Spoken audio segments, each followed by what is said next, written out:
Guys, voice over lang muna ito. Ginawa ko dahil ang intense ng eksena ni Lusheng. Kapag nagustuhan ninyo, ituloy natin ang mga susunod. Sa loob ng isang madilim at halos walang hanggang espasyo, isang dalisay na puting palaso na may bahagyang gintong ningning ang humiwas sa kawalan. Napakabilis nito. Sa bawat pagdaan ng palaso, ang makapal at malagkit na black mist na halos nagkulay itim sa buong mundo ay nahahati ng malinis. Para itong isang napakalaking telang itim na ginupit sa gitna ng matalim na gunting. Unti-unting umatras ang kadiliman na parang dagat na hinihigop pabalik ng isang hindi nakikitang puwersa. Ang mga puwang na iniwan nito ay mabilis na pinuno ng nakasisilaw na puti at gintong liwanag. Sa loob ng makapal na fog, tuluyang lumitaw ang dambuhala at baluktot na alien beast na kanina pa nagtatago sa kadiliman. Ngunit bago pa ito makagalaw, tumama ng eksakto sa katawan nito ang puting palaso. Boom! Tumagos ang palaso sa gitna ng nilalang at ipinako ito sa mismong kawalan. Namilipit ang napakalaking halimaw. Isang nakabibinging sigaw na puno ng matinding sakit ang sumabog mula sa baluktot nitong bibig. Kasabay niyon, sunod-sunod na bumukal mula sa buong katawan nito ang napakaraming black mist. Para itong isang maruming lobo na puno ng maitim na tubig na biglang nabutas. Patuloy na umiikot ang purong puting palaso sa loob ng katawan nito. Mula sa dulo ng palaso ay kumalat ang sunod-sunod na alon ng nakapangangilabot na puwersa ng pagwasak. Bawat pag-ikot nito ay nagdudulot ng panibagong pagguho sa katawan ng alien beast. Natutunaw ang laman nito, nababasag ang mga buto, at mabilis na naglalaho ang madilim na enerhiyang bumubuo sa buong katawan nito. Tahimik na nakatayo si Lusheng sa malayo. Mahaba ang kanyang buhok, kalmado ang kanyang mukha, at bahagyang nakataas ang kanyang kamay na parang katatapos lamang niyang magpakawala ng isang ordinaryong palaso. Walang pagod sa kanyang ekspresyon. Wala ring pananabik. Kalmado lamang niyang pinagmamasdan ang unti-unting pagkawasak ng dambuhalang nilalang sa harapan niya. Ang teknik na ito ay tatawagan kong. Saglit siyang natahimik. Bahagyang kumunat ang kanyang noo habang pinag-iisipan ang angkop na pangalan. Pagkatapos, lumino ang kanyang mga mata. Annihilation, Billion Sun Arrow. Mahina ang kanyang tinig, ngunit malinaw itong umalangaw sa buong madilim na espasyo. Katulad ng mapanirang liwanag na inilalabas kapag sabay-sabay na sumabog ang daang milyong araw. Tiningnan niya ang black mist na patuloy na natutunaw sa paligid ng kanyang palaso. Isang liwanag na bumubutis sa kadiliman at isang painang hindi kayang tiisin ng anumang karumihan. Bahagyang umangat ang sulok ng kanyang labi. Annihilation, Billion Sun Arrow. Sa sandaling matapos niyang banggitin ang pangalan ng bagong teknik, tuluyan ng gumuho ang katawan ng alien beast. Ang lahat ng natitirang black mist ay mabilis na nilamon ng puti at gintong liwanag. Wala ni isang bahagi ng nilalang ang natira. Naging purong katahimikan muli ang buong espasyo. Marahang ibinaba ni Lusheng ang kanyang kamay. Ang susunod ay, inilibot niya ang tingin sa paligid. Ang 8th stage, marahil. Mula nang una niyang malikha ang killing move na iyon noong 3rd stage ng selection, patuloy niya itong binago at pinahusay sa bawat sumunod na laban. Ang pangunahing kapangyarihan ng teknik ay nagmumula sa Extreme Yang Law. At dahil likas na kaaway ng Extreme Yang Energy ang mga nilalang mula sa Dark Side Universe, habang tumatagal ay lalong bumibilis ang pag-clear ni Lusheng sa bawat stage. Hindi lamang tumataas ang kapangyarihan ng kanyang atake, mas nagiging simple rin ito, mas nagiging dalisay, at mas nagiging direktang nakamamatay. Ang mga general-level beast na nakabantay sa 6th at 7th stage ay higit na makapangyarihan kaysa sa mga kalaban sa mga naunang pagsubok. Ngunit sa halip na mas tumagal ang kanyang mga laban, kabaligtaran ang nangyari. Mas mabilis niya silang napapatay. Sa halos bawat pagkakataon, isang palaso lamang ang kanyang kailangan. Walang mahabang palitan ng atake, walang pag-aatubili, at walang pangalawang pagkakataong ibinibigay sa kanyang kalaban. Tahimik na pinagmasdan ni Lusheng ang bahagyang gintong liwanag na nanatili sa kanyang mga daliri. Ibig sabihin nito, bahagyang naningkit ang kanyang mga mata. Hindi pa lubusang nailalabas ang tunay na potensyal ng Sun-Shattering Arrow.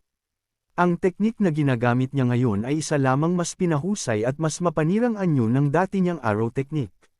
Ngunit nararamdaman niyang malayo pa iyon sa sukdulan. Marami pa siyang maaaring baguhin. Marami pa siyang maaaring idagdag. At higit sa lahat, wala pa siyang nakakaharap na kalabang sapat ang tibay upang pilitin siyang gamitin ang tunay na limitasyon nito. Kung mayroon lamang isang level 14 general level beast na tahimik na tatayo at hahayaan akong paputukan siya. Bahagyang ngumiti si Lu Sheng. Sa hindi malamang dahilan, biglang pumasok sa kanyang isipan ang Lord of Oblivion mula sa interdimensional battlefield ng 100 Great Star District. Isang dambuhalang nilalang iyon na may hindi mabilang na mata sa tunay nitong anyo. Noong una niya itong makaharap, napakalaki pa ng agwat ng kanilang kapangyarihan. Ngunit ngayon, matapos ang sunod-sunod niyang breakthrough, hindi na niya mapigil ang mag-isip. Kung muli ko siyang haharapin ngayon, bahagyang kumislap ang kanyang mga mata. Ilang mata kaya sa tunay niyang katawan ang kaya kong wasakin gamit ang isang palaso. Hindi yun kay abangan. Tunay lamang na nais niyang malaman kung gaano kalaki ang iniangat ng kanyang kapangyarihan. Pagkatapos, muling tumingin si Lu Sheng sa direksyong dapat paglitawan ng susunod na light gate. Hindi kaya may level 14 beast sa mga susunod na stage. Ang level 13 beast na nagbabantay sa 7th stage ay napakalakas na. Ang kapangyarihan nito ay halos maihahambing sa pinagsama-samang lakas ng lahat ng level 13 beast na nakaharap niya sa mga nakaraang stage. Kung patuloy na tataas ng ganoon kabilis ang hirap ng selection, tila hindi imposibleng makatagpo siya ng tunay na level 14 beast sa bandang huli. Ngunit makalipas lamang ang ilang sandali, bahagyang umiling si Lu Sheng. Alam niyang marahil ay sobra lamang ang kanyang iniisip. Kahit sa Darkside Universe, hindi isang ordinaryong nilalang ang isang level 14 beast. Kabilang na iyon sa mga tunay na makapangyarihang nilalang sa kanilang lahi. Ang paghuli sa isang ganoong halimaw ng buhay ay napakahirap na gawain. Ang pagpapanatili at pagkulong dito sa loob ng selection space ay mangangailangan din ng napakalaking halaga ng resources at kapangyarihan. At kahit magawa iyon ng Celestial Throne Academy, malabong gamitin nila ang ganoong nilalang laban sa mga bagong kalahok na kara rating pa lamang sa level 13. Hindi na iyon selection, isa na iyong pagpapakamatay. Makalipas ang ilang sandali, nagsimulang magsama-sama sa harapan ni Lu Sheng ang asul na liwanag. Unti-unti itong naging isang umiikot na light gate. Ang entrance patungo sa susunod na stage. Tahimik itong pinagmasdan ni Lu Sheng.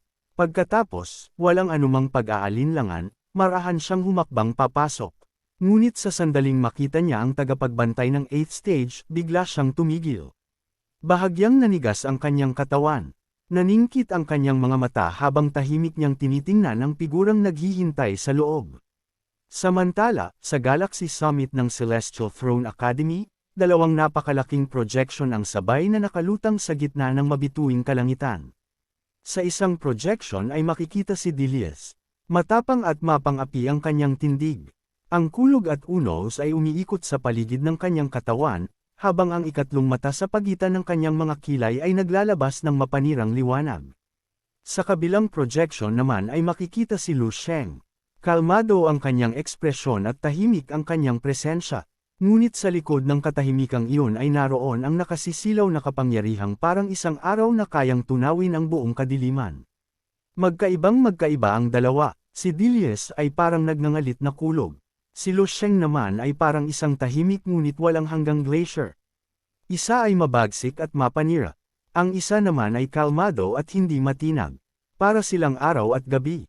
Ngunit bagamat mga projection lamang ang nakikita ng mga senior student, ang presensyang nagmumula sa dalawang figure ay sapat upang punuin ng matinding paggalang ang mga naroon. Hindi biro ang malampasan ang lahat ng 7 stage.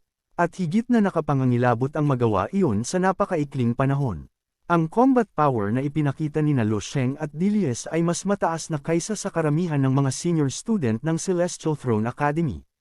Sa gitna ng mga nanunood, maraming mata ang nakatutok kay Lu Sheng.